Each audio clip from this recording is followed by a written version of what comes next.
Well, well, well, well.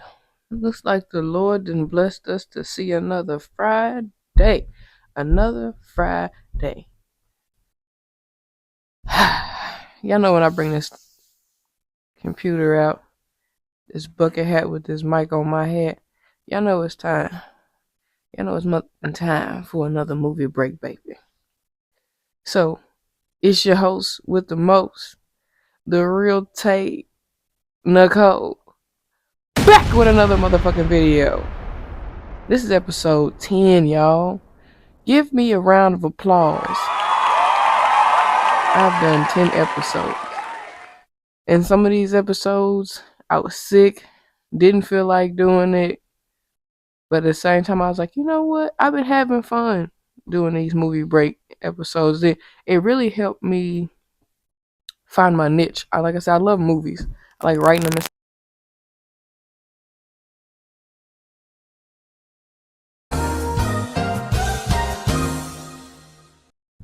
I apologize. The headset disconnected or died or something during that. But basically, I was saying that um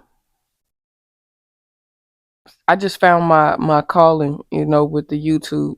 I had done plenty of different things. If you look on this channel, you'll see I've done all kind of different random things on this channel, and this is the one that actually finally stuck with me because even though when I be sick and I don't feel like doing it, I'd be like, you know what, I actually like doing these, so I'm gonna keep doing them. Like I said, this is episode 10, so this is the furthest my episode adventures have gotten. My food reviews had like I think 6 or 7 videos in it. This one's made it to 10, so I feel like I'm being consistent and I'm dropping them every Friday, like I said I would. So like I said, this is episode 10, y'all. With episode 10, this is the last time I'm going to state the movies that I've watched and did a review on. Moving forward, you'll just see a flash of the movies I've done um, in the clip as I'm talking and doing my intro. And also, I've introduced a new segue into the show for y'all, but I'll go over that in just a second. Now, let's go over these 10 movies that I've watched because this is episode 10. So, episode 1 was Kimba. Episode 2 was Hello. Episode 3 was Mia Copel. Episode 4 was Divorce in the Black. Episode 5 was Who's Cheating Who. Episode 6 was The Deliverance. Episode 7 was Hotel Rwanda. Episode 8 was Who Made the Potato Salad. Episode 9 was Diary of a Mad Black Woman. Episode 10. I had to come with an old school banger that's very controversial, especially in the black community. This movie is very controversial. A lot of people argue about who was right, who was wrong. If you haven't guessed by that little bit of some nigga that I gave you, I don't even know what that means. But if you haven't guessed by anything that I've said so far, I'm going to just put it this way. It's a thin line between love and hate. That's episode 10, y'all. This is episode 10. If you ain't watched It's a Thin Line Between Love and Hate, as an adult, because I know a lot of us seen it as kids. If you haven't watched it as an adult, you need to go back and watch it. Because when you rewatch it as an adult, you start noticing little things that you be like, okay, okay. Now, before I get into the episode, and before I get into the character listing and breaking down a little bit of the movie, giving y'all a recap of the movie and then breaking it down, I want to introduce trivia. Trivia is something I'm going to do. It's going to be 5 questions, and you'll need to comment your answers at the timestamp that I asked them. And you need to put the timestamp of the question in there. And I'll do my best to tag the timestamps in the comments section. I think I can do that. I might be wrong. If I'm wrong, I'm sorry. But basically, in the comment section, you need to answer all 5 questions at the timestamp that they were asked. I'm going to give you at least 3 seconds to answer the question, because some of this stuff you may or may not have to look up. Whoever gets all 5 right I may send you $10 on Cash App. I may. I may. Or I may, I don't know, I might gift you something. I don't know. We'll see. But you only know if you answer the questions. And see, I'm gonna test it out. I'm not gonna say I'll do the trivia in the beginning of every episode because you might catch it in the middle, you might catch it at the end. That's why you got to keep watching the show to know. But today, because it's the first time I'm introducing it, we're gonna do the trivia in the beginning. Now, because I got my handy dandy laptop. First question is, how old was Denzel Washington in Training Day?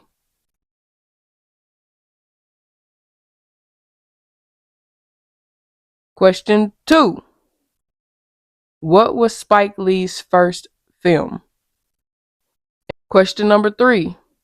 What was Martin Lawrence's first film?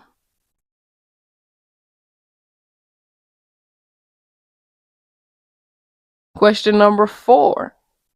What was Lynn Whitfield's first film? And that one I didn't even know. I had to Google it. I thought I knew the answer and I really didn't. Question number 5. Because this is the beautiful year I was born in. What was the biggest grossing movie, meaning which movie made the most money in the year 1995? You will get the answers in episode 11. You thought you was getting them in this episode? You're not. You get them in episode 11.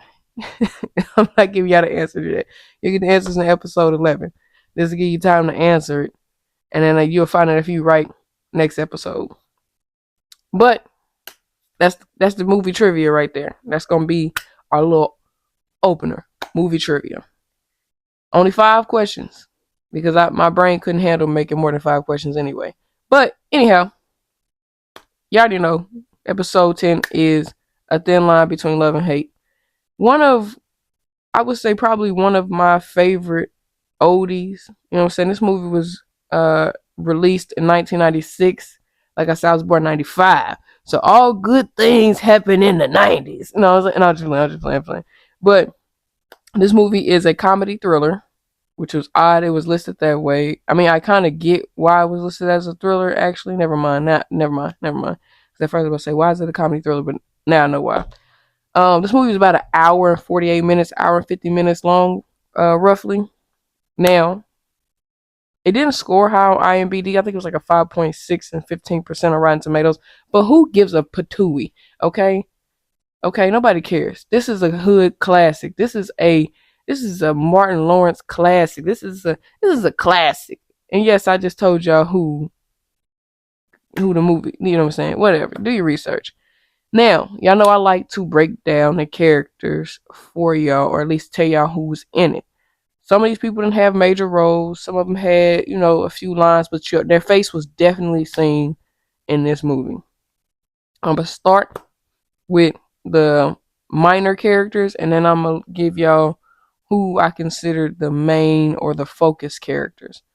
Starting off, first character was Miguel Nunez Jr. as Reggie. He played Mia's friend, date, whatever. Wasn't her boyfriend, that's for sure. Then we had Simbi Kali. I think that's how you pronounce her name. I don't know. Y'all know the names pop up on the screen, so you can find out on your own how to say it. She was Adrian. She worked at the dry cleaner. She was one of Darnell's little ya digs. That's my boyfriend call him ya digs. Yeah, you dig. I'm sorry. And then we had Reggie E. Mosley as Schmitty. Schmitty is Chocolate City Club owner. That's who he was in the movie. Then we had Tangi Ambrose as Nikki, also one of Darnell's little ya digs. She worked in a hair salon. Okay. And then we had Daryl Mitchell as Earl, which was Darnell and T's friend. I don't know if he did or didn't work at the club. I don't remember that part. But I just know you seen him at the club with them. That was their homeboy. And then you had Wendy Raquel Robinson as Gwen. I don't know what her profession was, but I know she was working, and I might have missed it in the movie, wasn't paying no attention. But she was also one of Darnell's little ear digs. And we had Faison Love as Manny the hustle man. You know what I'm saying? He was the alley man with the clothes. You know what I'm saying? What you need, Manny probably had it. I'm sorry if Faison Love ever see this. Don't take this the wrong way, but I can't unhear Fat Faison Liar without thinking your name now. Cat Williams, he he ruined your name for me, man, because that's all I hear when I say Faison Love. And I ain't in nobody's celebrity beef. I ain't got no beef with nobody. That ain't got nothing to do with me. Okay? I ain't got no beef with nobody. Ain't none of my business. But that's just every time I hear I'm sorry. And then we got Melinda Williams as Erica, which was Darnell's little sister. Tracy Morgan was the bartender. Della Reese, Miss Della Reese, R.I.P. Miss Reese, as Ma Wright, which was Darnell Erica's mama. Where was I at? Tommy Lister Jr. as Tyrone. He was like this drunk, angry dude in the club. Everybody knew him apparently. Which he had. Hold on. I'm gonna play the scene. Hold on. Now, if you gonna jump a nigga, that's how you jump a nigga. Okay? You know, these movies, when they showing you how people get jumped, they ain't jumping them, they fighting them one by one. That's how you jump somebody. My bad. I got off topic. And then you had Stacy J. Johnson as Peaches. I don't know if Peaches was somebody that Darnell did or didn't smash. I never really paid attention enough to determine if that's what or who she was, but you had Peaches. Um she was in the club when Mia pulled up. Then you got R.I.P. Actually, it's quite. I think it's like a few people that might have passed away. I know Miss Della Reese, Tommy Lester, and then also Mr. Michael Talaferro. I think that's how you pronounce his last name. I follow his son on Instagram, but he played the club security. Mr. Michael Talaferro did. In which he also passed away too. Della Reese, Tommy Lester, and Michael Talaferro, they all passed away, and I might be missing some other people. They might have passed away too, and I just don't know. Um, and then we got this name is. Hold on, let me move this over just a little bit. I ain't gonna lie, this man's name. I thought this was a joke. I didn't know this really was this man's name. D'Artania Edmonds. He played Rodney Smalls, which was who Erica was going to prom with. That nigga name really D'Artania? Or am I pronouncing it wrong? Let me mind my business. Now for the highlighted characters, the ones I consider the main cast, if you will. We have Regina King as Mia. She is a military girl. The one Darnell really wants, the one Darnell let get away kind of theory. Then you had Mr. Bobby Brown. Mr. Every little step I take, you will be there every little step. Anyway, Mr. Mr. Bobby Brown, Mr. Bobby Brown, as T, which was Darnell's homeboy, right hand man, club promoter, soon turn partial club owner. Then you had Miss Lynn Whitfield as Brandy Webb. I believe she was a realtor. She sold homes. She might have did a bunch of other things because she had that bread. But she was the main lady interest for Darnell in the movie. Hold on, my bad, y'all. I thought I seen some weird stuff at my door. Sorry. But yeah, she was definitely the main lady, the main crazy lady too. Anyway, Then, of course, the man of the hour, Mr. Martin Lawrence, as Darnell. Mr. Player, Mr. Mack 'em Down, Mr. Club Promoter slash, turn partial club owner. Yeah, Mr. Mack 'em Down, walk 'em down, if you will. All right. So, I know I probably gave y'all like 10 minutes of breaking down these people that was in the movie. Sorry if I took a long. Did I say? I think I told y'all Tracy Morgan, right? The bartender. I'm pretty sure I did. Now, all right. So thin line between love and hate in a nutshell. Basically, Darnell is a little player. He a ladies' man. He like the ladies. Okay, and like I said, you had Adrian, Gwen, Nikki, and like I said, I don't know if Peaches was or wasn't one of his little ladies of the night, but we for sure know Adrian, Nikki, and Gwen definitely were. Okay, and then he added Brandy to the roster when he first seen her. Now, in this movie, it opens up, with Darnell talking, walking you through his, whatever. You know what I'm saying? He was looking good, feeling good, smelling good, right? And the start or the spark of the movie hits when Darnell and T leave Chocolate City, which is the club that they work out of. And anyway, I'm sorry. But anyhow, they're coming out the club, and this is when the movie really hit, because this is when Darnell first seen Brandy. Okay, and he's seen her, and just like any other player, any little Mac, they see something that they want, they gotta have it. So of course, this is when the movie starts to roll, because Darnell starts to fantasize over Brandy. He want her. You know what I'm saying? He already had and got his little roster, but he want to add her to it, right? But little did Darnell know, Brandy was like a 5-course meal. You had to work and put in time and effort to even get to the plate. Okay, you know how you cook a 5-course meal, you gotta cook it for hours. You putting in that work for hours until you get to taste the meal. That's what he made. That's what he had to do to get to Brandy. Okay, so basically, Darnell is a known player in his area. This movie, I believe, was shot in California, Crenshaw, to be exact, I believe is where it was shot at. And I could be wrong. Correct me if I'm wrong, but anyway, so Darnell, being a little player that he is, he was known for getting the ladies. And then his homeboy T, not so much.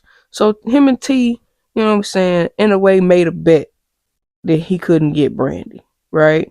Now, during all of this in between stuff with Brandy, there's a lot of in between film footage, which, you get to see that Darnell really, he is a player, but is he? Because I feel like in the film, Darnell really wanted to be with Mia. That's who he really wanted to be with. But because he was too much of a hoe, because we're going to call it what it is, he ain't a player, he a hoe.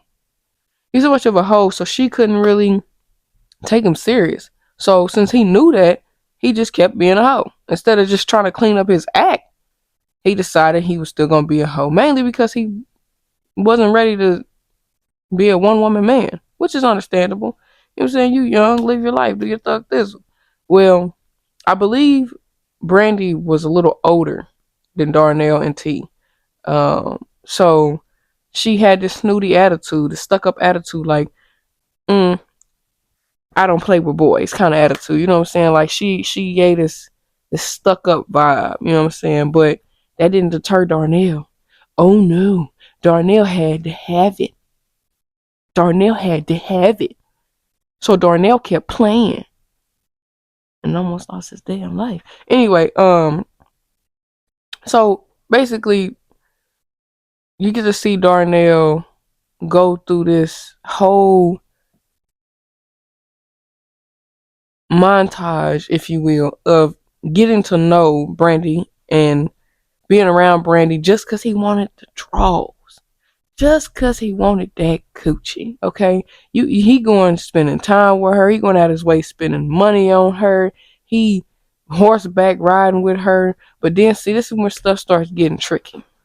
Because after all that he was doing with her, she didn't want to give him no play. So he flicked her off like a little bug. And she pulled up to the club, and he like, nah, this is where he made the mistake at. Because you try to manipulate her into sleeping with you by telling her that you needed a woman who was, gonna be for her man, right? Now you said that to her. You don't know that worked with all them little hood rats because they already knew what you was about. Now she don't know you from a can of paint. She ain't heard about you from the town. She probably ain't even from the town. You know what I'm saying? She probably from somewhere else in California. She don't know you like that. So she don't know that you just trying to mac, or did she? This is what the movie wants you to believe, is that she didn't really, the movie wants you to believe that she didn't know he was just trying to mac her down for the draws. That's what the movie wants you to believe. But anyway, as time goes by, they spend a lot of time together, and like I said, they spend a lot of time together. Then he basically get mad because he was trying to get Buck Wild in the woods in front of the horses with his little freaky ass, and she wasn't with that. So he left her alone. Like I said, then she came to the club. He tried to play this little mind game with her, and then she go home. She have her little pep talk to herself. You know what I'm saying? She like, you know what? We can. He has been trying. Blah blah blah blah blah. So she hit him up, tell him to come through. They having this little conversation or whatever, and she do try to pre-warn him. Now, let me step back real quick. He did tell her, "I'm not your man." Okay, but then that's, like I said, that's when he messed up because he kept running his mouth when he shouldn't have. After he said that, he should have just left it at that. I'm not your man. But instead, he was like, "Cause if I was your man, we'd be at the Sun Beach. We'd be this, that, and the third. We'd be getting buck wild." Basically, is what he was saying. All that shit he said shouldn't even have said it. She just kept it simple. I'm not your man. That's all he should have said. Well, like I said, she had her crib. She having this little pep talk before she invited him over to the crib. You know what I'm saying? She's like, it's a new life. First of all, he should have known she was crazy because when they went horseback riding, the way she was aggressive with him, I would have left her alone for real, for real. Wouldn't have wanted none. But this is why. This is where it gets controversy at. Some people say she wasn't wrong, and some people say she was. But before I get into that, let me finish running down the movie. So basically, he ended up going to her crib. They end up having this little conversation. She explained to him she's scared and blah, blah, blah, blah. He say he's scared too. He playing the whole game with her just to get to the draws. She basically asked him, do you love me? He tell her, yeah, like a dumbass. Then they do. What else? He called from her house and tell T he got the draws. If you watch Martin, then you know Tommy used to say G T D. Does GTD stand for? Got the draws. Anyway, so after that, she start blowing money on him. They kicking it and all this other stuff. Like, you know what I'm saying? They just doing shit that they shouldn't have been doing in the first place because they both knew what it was. I don't care what nobody said. They knew what it was. But as time go on, he starts to realize that it's time for him to settle down for real, and he really want to be with Mia. So he tried to make that work. It didn't work. But he stands her up, I guess, for her birthday. She didn't like that shit. So she started doing crazy shit. And I ain't gonna tell you all the crazy stuff she did because I want you to go back and watch the movie if you haven't watched it. But she started doing a bunch of crazy shit. All throughout the movie, just crazy shit. Shit that wasn't necessary to be doing. She's doing this crazy, that crazy, this crazy, that crazy. She started doing all kind of stuff. Out of pocket. Okay?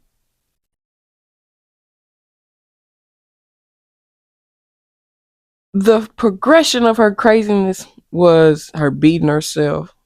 Her her her stripping his car down to absolutely nothing but one wheel. busting windows, all kind of stuff she was doing. Like I said, I won't tell you too much because I want you to watch the movie. But in the end, he learns a valuable lesson, which was not to play with people's heart. So in the end, he had enough of Brandy. Of everything she was doing, he had enough. So he pulled up to her crib, bad idea. This psycho started doing, you know what I'm saying? Listen, watch the movie because I don't want to spoil the end for you. Watch the movie. Just know that T and Mia are some real ones. Because if it wasn't for them, wouldn't have been no more Darnell. That's all I'm gonna say. Now, that was a quick rundown of the movie. There you go. Go watch the movie, and then you can argue with me about my opinion. Now, things that I noticed is Darnell did tell T that they never tell him that they love him. But like I said earlier, he told her he loved her. Why? If you gotta do all that to get the draws, it ain't worth it, bro. That was stupid. The first thing I would have told her is, baby, no, I don't love you. We ain't even been kicking it long enough for me to love you. No, I don't love you.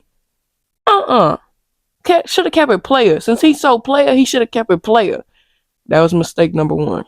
Other thing I noticed, Brandy already had bad vibes about Darnell.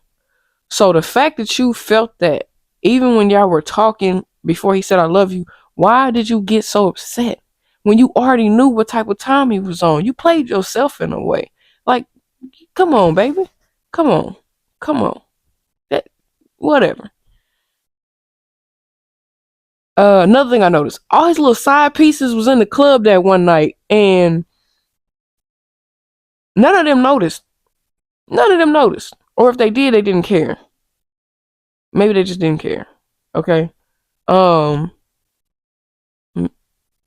I would have cared, but maybe they didn't. Um,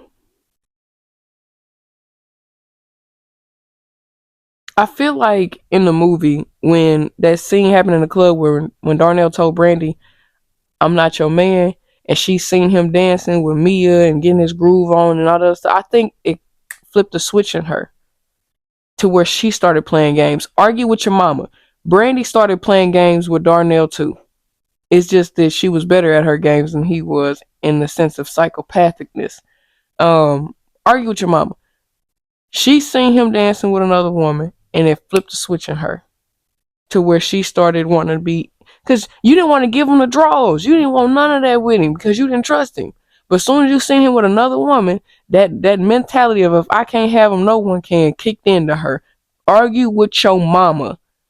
That's what kicked into her. Go back and watch the movie. You'll notice her face at the club. That shit kicked in, and she was like, oh, all he wants is the draws, and then I can have him. I can control him. I got him. Once I give him this coochie, he mine. That's what she thought. Bad idea, dummy. You played yourself. That's why I said she played herself. It was her fault. Argue with your mama. Now, Darnell was 100% wrong when it came to playing with her emotions. He was all the way wrong for playing with her emotions. But she was 100% wrong for all the antics she did after she gave him the coochie, and he kind of sort of ghosted her a little bit. Now, he did come and apologize for skipping out on her birthday. He did. It might have been a half-ass apology, but he did. And she just started being crazy after that. You know what I'm saying? Like, bro, listen. At the end of the day, if you get a bad vibe about a person and you still proceed to mess with that person, you cannot get upset at the outcome that came out of it. You did it to yourself. Argue with your mama. People gonna argue with me that, nah, she was right. She had every right. No, she didn't. All that crazy stuff she was doing, she had no right to be on. Now, I ain't gonna lie. Maybe when she took the tires and busted his window out, I give her a pass on that. I would never do nothing like that because I don't have time for that. I don't care about none of that. I'm not going. I've never been the type to bust windows, slash tires because a man cheating or a man just ain't right. I'm gonna just leave you alone. I don't have time for all that. But okay, you want to give her a pass? I'll give her a pass on that. I'll give her a pass on that. Maybe that I'll give. But everything else, she was dead wrong, man. Dead wrong. Now, another thing that I noticed in the movie: if Mia was military, why the hell couldn't her scary ass take Brandy down? You train for stuff like that. You train for combat. Why is it that you letting crazy Brandy even get you like that? It would have been over. It would have been a wrap when I walked in there. I know she know her house like the back of her hand, so yes, she was able to slip and slide. But man, as soon as she would have pulled up with that pistol, since you military trained, you should have knocked her ass smooth the hell out. But no, you let her do all this extra unnecessary shit. I get it. It's for development of the movie. I get it. But like I said, argue with your mama. I don't agree with anybody that keeps saying that she was right for everything she did, because she was not. She was completely wrong. Yes, the moral of the story is the story of this movie is don't play with nobody's emotions. That's the moral of the story. You don't know who you playing with or who you messing with, so just don't do it. You know what I'm saying? You don't know what that person's mindset is like. So that's the moral of the story. Moral of my story is, for all you ladies and gentlemen, is if you get a bad vibe from a person, stop dealing with them. Because you only gonna hurt yourself in the end. And if you know you the type to lose it and not be sane, back away. If you can feel that person will snap you out of reality and into psycho mode, back away. It ain't worth it. I promise you it's not. I promise you it's not. But one thing that I will say is Miss Della Reese, Mama Wright, she was damn sure a real deal mama. Cause when Shorty pulled up to the crib acting all tough, Mama was about to whoop that ass. Okay, she should have really. He should have let Mama whoop that ass. I don't know why he was holding her back. Should have let her whoop her ass. Cause that's what I would. I would let my mama whoop her ass. You know what I'm saying? But at the same time, he knew he was wrong too, and I believe Darnell knew he was wrong when all that shit started happening. But I think Brandy really don't think she did nothing wrong. I believe her character really truly believed that her actions was justified because he did all that work to get the draws. If you ask me, she should have gave him a round of applause and a pat on the back that he went to those extent and extreme measures just to get the draws. Cause all them other little hoochies, I know he ain't do all that. I know he ain't do all that to get them. He might have flashed the VIP section in their face at the club, and he might have got the draws that way. But I will say the movie did show us a level of differences in women. Because in the movie, when he was trying to make it work with Mia, he went and cut off Gwen, uh, Adrian, and Nikki. He went and told him, like, nah, I can't do this. Like, you know what I'm saying? I'm trying to be a one woman man. You know what I'm saying? And I believe Nikki cussed him out, went off on him, whatever the case may be, and put him at the salon. I believe Gwen, she really didn't give a fuck. She snapped on that nigga face and kept it pushing. And I don't remember what Adrian did, to be honest with you. I think she was the only one that maybe was sad or crying or some shit. I don't really remember. But I do know that all those women had different reactions to him not wanting to deal with them no more. And Brandy was the only one who took the psychotic road. Don't know why. To this day, I don't care what nobody say. Even as a kid, when I watched it, I felt she was wrong. And as an adult, I still feel like she's wrong. Argue with your mama. You ain't arguing with me. Argue with your mama. She was wrong. Now, when you dig deep into the mindset of this though, I can understand that there are people in this world that you don't play with like that, because that shit will happen. And that's why I say that Darnell was wrong for playing with her emotions, because he felt like, because all the other women he did that to, they didn't act out like that. They didn't get, but that's the problem. You treating all these women like they the same and don't realize that there are consequences and repercussions for the shit you do. And he suffered them. Point blank in the period. He suffered them. That was his fault. But I'm gonna wrap this up. Once again, round of applause because I made it episode 10. I'm proud of myself. Argue with your mama. I said what I said about this movie. She was wrong. I'm gonna be honest with you. This is a 10 out of 10 for me. This movie is because I can rewatch this movie. I can rewatch this movie multiple times and find different stuff in the movie and still like the movie. I could probably watch it twice in one day. So this is gonna be a 10 out of 10 for me. I don't care what nobody say. Argue with your mama. Once again, this has been the real Tay Nicole or Taylor Nicole with another movie break. And I want to thank y'all for watching though. I really do. Um, Find me on my socials. Keep up with me. I don't even care if drop a comment in my on my Instagram, my Facebook, whatever. I don't care. Drop a comment and be like, hey, can you check out this movie? Now I do got a list of movies that I've received from like my family members that they want me to check out and watch. But by all means, still drop them in a comment. I do have a request for a TV episode, and I do those. I will, do that. If you send me an episode or send me a request for a TV episode or even a TV show, and if I have or haven't seen it, if I haven't seen it, I'll go watch it before I talk about it. But I did receive a request for a TV episode, and I'm going to still do that. That'll get dropped sometime next week, maybe on a Wednesday before this one. So be on the lookout for that as well. I had fun with today's episode. It was completely different than all the other ones I feel like I've done.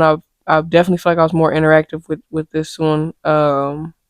If you like this one and you feel like this one was like better, let a kid know. Let a player know. But in the meantime, I want y'all to remember it's a thin line between love and hate. And if you didn't know, actually, I ain't even gonna tell you. Here's a bonus trivia question. Who sung that song? That's the bonus trivia question. Once again, it's been Tay with another video. Peace out, y'all. Welcome to the movie break. Wow. Between love and hate. That's episode 10, y'all. This is episode 10.